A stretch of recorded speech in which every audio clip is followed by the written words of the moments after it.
Hello everyone, back tuning into today's video. I'm going to have a look at the weather for next week's 10 days for today's video. This takes us to the 24th of June, so we're heading up towards the final week of the month with the week to 10 day updates now.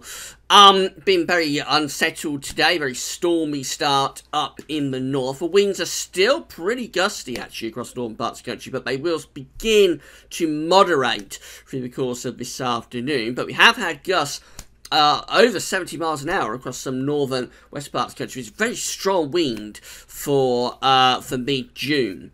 So things will start to calm down a little bit this afternoon. The overall week to 10-day outlook doesn't look too bad at all, really, especially for the south. It's going to continue to be a lot of dry and warm weather. In the north, it will be a little bit more changeable at times there. But overall, again, we keep the fairly warm and for the south, anyway, quite dry conditions going for the time being. So I'll talk you through the week to 10-day outlook very shortly. Just to say about the Patron page, so we launched this over a week ago. This is a Gaz Love It's Patreon page.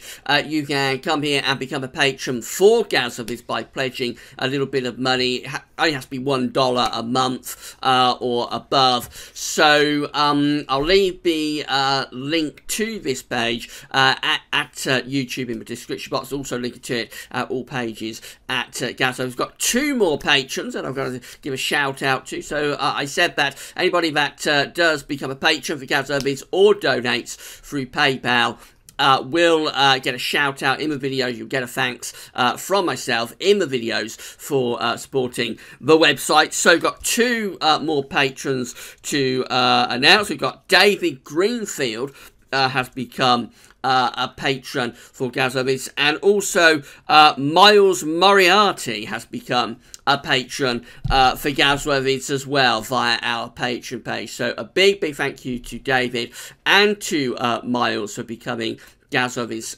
latest patrons. And as I say, you can come to our Patreon page at any point and become a patron for Gaz Love It's. And there's also the PayPal page, which I'll talk you through at the end of the video. So let's get on with the video. We'll begin by having a look at the latest observations from XC weather. So I say it's been very windy through the course of this morning. We still have very strong gusts of wind across now particularly eastern Scotland down to northeast England. That's where the strongest of winds are transferring to. Still windy in the west across the Northern Ireland, northwest Scotland and down to northwest England. It is still windy there through the Irish Sea, but not as windy as it was earlier on today. You can see by the largest of the arrows, they are transferring now onto the eastern side of Scotland and down into northeastern parts of England. We're still getting gusts of wind here. For example, Bulmar getting wind between 32 and 51 miles per hour. Dundee again 39 to 53 miles per hour gusts. So really strong winds still continuing on the east side of the country, starting to moderate but still gusty in the west, and we should see things slowly calming down through the course of this afternoon as Storm Hector moves away. Right, so let's have a look at the outlook. This is the Arctic Oscillation Observed and Forecast chart. The black line here tells us where we've been with the AO. The red line's at the end where the GFS Sommel's forecasting the AO to go. It's a reflection of the state of the atmospheric setup, essentially, over the North Pole. When the AO is positive, it tells us we've got low pressure up over the pole. When the AO is negative, it tells us we've got high pressure, we've got blocking over the pole. We're in a positive phase of the Arctic Oscillation at the moment. We went into this positive phase of the AO in the middle part of April, really, and we stayed in positive territory throughout. We haven't been negative, actually, with the Arctic Oscillation since kind of like early April, when we were still in the effects of that sudden stratospheric warming that actually happened back in middle of February. So we went through a run of negativity of the Arctic Oscillation through the second half of February, through March, into early April. Since the middle of April, we've been in a positive phase of the AO, and we continue to be in the positive phase of the AO at the moment. And the GFS Sommels are forecasting that we will remain in the positive phase of the AO through into the second half of June. GFS symbols indicated by the red lines there, and they're keeping the Arctic Oscillation in positive territory pretty much now through towards the latter stages of the month. At the same time, we're also in a prolonged positive phase of the NAO as well. So again, this is just an index that's reflecting the atmospheric setup, this time in the North Atlantic, looking at the pressures around Greenland and Iceland versus the Azores. When the AO is positive, it tells us we're strengthening the westerly flow, which in the summer, if the Azores High is strong enough and is reaching far enough north, a positive phase of the NAO can actually be quite a warm signal. Of course, in winter, what you're going to get is wet and windy weather, but it's a little bit different in the summer. So we went into this prolonged positive phase of the NAO back in April, at the same time as the AO was trending positive, so too was the NAO, and have been very positive with the NAO since the middle of April through to where we are right now. Where we are right now is actually on the positive side of neutral, but the GFS ensembles are really lifting the NAO up into very positive territory again, telling us that once again the Azores High is going to be strengthening and potentially ridging, and that strengthening and ridging of the Azores High may well deliver us some more warm weather. The danger with a positive NAO in the summer is that sometimes the Azores High can just pull away from us a little bit and allow the jet stream to push southwards. If we start to run the jet stream through, let's say, Scotland or northern England, then of course we come away with a much more westerly Atlantic driven pattern. But at the moment, the Azores High is keeping that jet stream away to our north generally. So these are the Penn State University 500 millibar height anomaly flow charts for the next 7 to 10 days. We've got the ECMWF here on the top, and the GFS, which I'll look at in a moment, is on the bottom. 500 millibars, 80,000 feet is an area in the absolute high pressure, low pressure are being moved down by a jet stream running above. Red and orange extrapolates to high pressure, blue to low pressure. This is a good depiction of a positive AO NAO phase, because we've got the below average heights there to the north of the country. We've got the strong above average heights, the Azores High, down to the southwest and ridging in Central Europe as well. We are bringing the jet stream through, indicated by the black lines, but generally that jet stream is still just far enough north to be keeping particularly southern parts of the country under a strong influence from the Azores High, and so therefore relatively warm and dry weather continues to the south, but in the north a little bit more unsettled. The GFS is actually stronger with that area of high pressure from the Azores, so we have a big ridge here from the Atlantic and going into the south of the country. The jet stream is also a little bit weaker, and these areas of below average heights are a little bit further north, so the jet stream consequently is a little bit further north as well. Very similar patterns, but the GFS is rather warmer and drier there compared to the ECMWF, especially so for southern parts of the country. GFS temperature, upper air temperature ensembles looking like this. Looking at London today, the red line here is the 30-year upper air temperature average for London. So warmer than average today, despite this windy weather associated with Storm Hector. It's actually quite warm, but in the next couple of days it's going to go a bit cooler at the end of the week and through the weekend. Then early next week we've got another quite big ramp up in the upper air temperatures, becoming quite warm for a time in the south anyway through the early and middle part of next week. And then after that, just generally keeping the temperatures, the temperature ensembles above average. So it looks like we're going to keep quite a warm phase going through towards the end of June.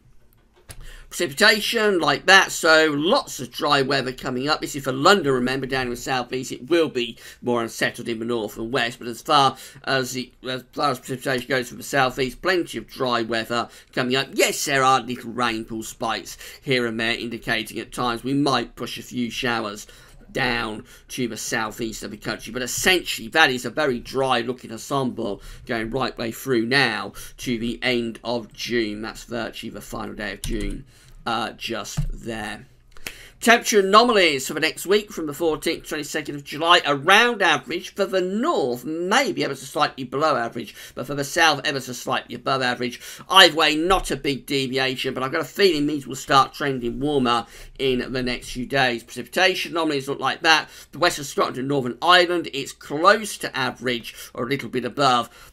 From the 14th to 22nd of June. But for England and Wales, the dry spell continues, coming out drier than average across the south of the country. This is the GFS for Sunday. So we have a showery day on Saturday. On Sunday, we've got low pressure out to the northwest, but we raise the heights down to the southwest. That's the strengthening of the Azores High, producing that positive AO and NAO phase. We go through to the early part of next week, and really just shows what we've been looking at, with the high pressure from the Azores ridging into France, becoming dry and very warm across the south of the country. Low pressure up to the north with the jet stream will keep things a little bit more unsettled for Scotland and for Northern Ireland too. During the middle part of next week, we keep quite a strong anticyclonic influence going. There is a weak weather front that's pushing southwards there from Wednesday to Thursday.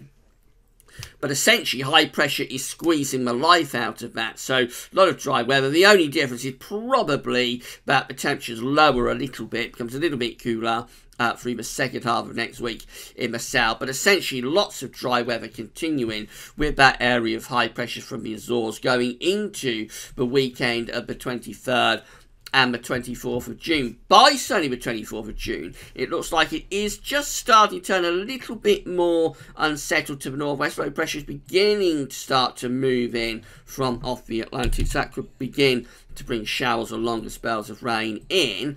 And then we go into a brief period of unsettled weather around Monday the 25th of June, but very quickly again, we're building that high pressure back in. And then through the final week of June, this is Thursday the 28th, we're into the extended range of the GFS now, but look at this, we're building the high pressure over and to the east of the country, which is pulling up these southerly winds, hot southerly winds, moving up now. I've been talking about this in videos the last couple of days. There are still hints that sometime during this final week of June, we might get a spell of hot weather, possibly lifting temperatures up to 30 degrees Celsius, but then very quickly being broken down by thunderstorms and fresher air moving in from the west. So that little heat wave is still showing up there as a possibility anyway at some point during the final week of June. Before that, plenty of dry and warm weather anyway for the south. This is how the ECM is looking. So we know this is going to be a little bit more unsettled compared to the GFS. This is Sunday, where we've got high pressure building to the south, low pressure to the northwest.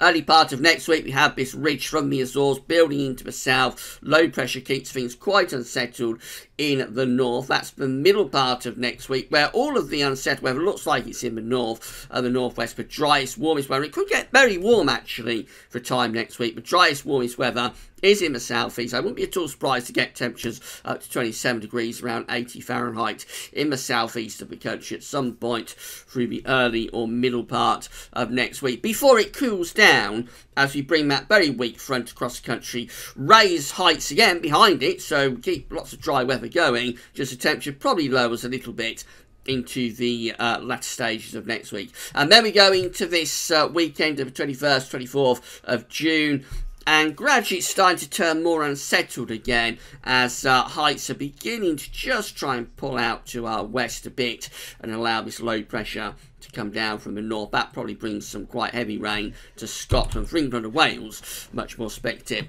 about whether we will get that wet weather through. Finally, just to show you the PayPal page. So I talked about Patreon at the start of the video. If you would like to become Patron, the Gaz Weathers, then you can do it through the Patreon page. If you'd just like to give us a one-off donation, you can do that through PayPal. So again, I'm going to link to our Gaz Weathers paypal.me page at the description box at YouTube. Also linking to it from all of the pages at Gaz Weathers. You can just come to this page. You've got a PayPal account. Most people have, I think, these days. You can just donate any amount of money that you want, make a one-off donation, And that would be absolutely great. And thanks to everybody for either becoming patrons or becoming donors for Gauss weather vids. It does mean a great deal. It does. It is helping to fund the website. So doing an amazing thing there. Right, so that's the end of today's video. Essentially, lots of dry and warm weather to come from the south. A little bit more unsettled up to the north. And still those hints that maybe sometime during the final week of June, we might get some genuinely hot weather. Probably not lasting more than a day or two, but sometime through that final week of June, we might get some genuinely hot weather. And maybe then a thundery breakdown too. But before that, plenty of dry and warm weather for the south. That's all for now. Thanks for watching.